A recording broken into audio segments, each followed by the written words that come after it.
কারো ভাগ্যে কোনো বড় সুযোগ এলে আমরা কথায় কথায় পোয়া 12 বাগধারা বলে থাকি।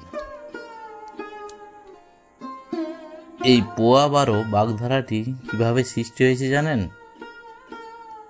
পোয়া 12 বলতে সে ব্যক্তির বিপুল সৌভাগ্য দেখা দিয়েছে, সেই কথাই বুঝিয়ে দেয়া হয়।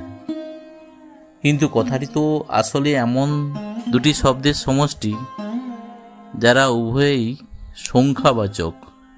এই বাগধারা এসেছে একটি খেলা থেকে। মহাভারতের সময় থেকে পাশা খেলা ছিল অন্যতম একটি রাজকীয় খেলা।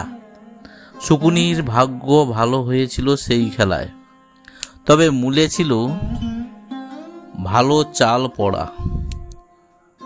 লুডো খেলার ছক্কার মতো পাশাতেও আছে 3টি গুটি।